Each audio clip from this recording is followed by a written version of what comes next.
நமக்கு நிறைய பொன் குழந்தை இருக்குது, இல்லைன்னா ஆண் குழந்தை தான் வேண்டும் அப்படின்னு நிறைய பேர் விரும்புகிறீர்கள். அது கணவன் மனைவி ஒத்துமையாக செய்யும் பொழுது அதுக்கு ஒரு இடம் இருக்குது. அதுதான் கூகூர், லால்குடி அருகிலே கல்யாண சுந்தரி அம்மன். இப்போ தற்காலத்திலே ஆண் குழந்தைகள் தான் வேணும்னு ஆசைப்படுறாங்க, பெண் குழந்தைகள் பிடிக்கும் என்று சில பேர் நினைப்பது இருக்கும். இப்படி அவருடைய எதிர்பார்ப்புக்கு மாறாக குழந்தைகள் பிறக்கும்போது அதனால் அவர்கள் குடும்பத்தில் பல குழப்பங்கள் ஏற்படும்.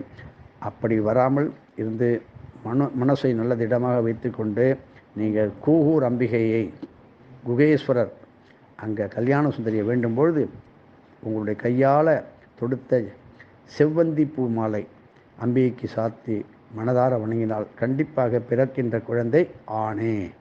அதனால் இதை பற்றி கவலையப்பட வேண்டாம். எல்லாத்துக்கும் நமக்கு இந்த உலகத்தில், பூலோகத்தில், அதுவும் தமிழ்நாட்டில், பாரத தேசத்தில் தான் அத்தனைக்கு இருக்குது. அதனால் நந்தீஸ்வரமூர்த்தி அண்டமி பட்டுக்கோட்டையில் இப்பொழுது எல்லாருக்கும் வாயில் நாக்கில் புண்ணு ஏற்படும். இந்த மாதம் வந்துவிட்டது, கோடையும் வந்துவிட்டது. அதற்கும் ஒரு உபாயம் என்ன அப்படின்னு கேட்டால், நன்றாக பார்த்துங்கோ. நாக்கில் புண்ணு வரும், வாயில் புண்ணு வரும், பேசி பேசி புண்ணு வரும், ஏதோ ஒன்று வரும்.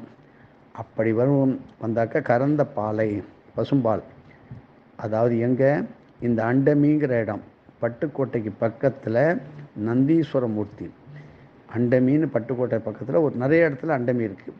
கறந்த பாலை அந்த ஈசனுக்கு, சிவபெருமானுக்கு ஒரு நாழிகை நேரத்துக்குள்ளே, கறந்த ஒன்று 24 நிமிஷத்துக்குள்ளே அபிஷேகம் செஞ்சு வழிபட்டால் உடனடியாக வயிறு, வாய், என்னென்னமோ புண்ணு, ரணம் ஆறாத புண்ணெல்லாம் ஆறும். அண்டமி.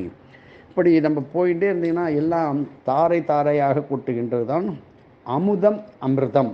அமிர்தம் என்றால் ஜீவித சக்திகள் என்றைக்கும் உண்டு, அழிவில்லாத வாழ்க்கை உண்டு. நமக்கு பிராணனே போச்சுன்னு சொல்ல முடியும். இருக்கின்ற வரையிலே ஆரோக்கியமாக, ஆரோக்கியம் வந்துட்டனால் ஐஸ்வர்யம், ஐஸ்வர்யம் வந்தனால் வாழ்க்கை, நீண்ட வாழ்க்கை, அப்புறம் சந்தோஷம் தானே. எதுவும் என்னுடையதெல்லாம் அனைத்து உடைய அருளாளார்.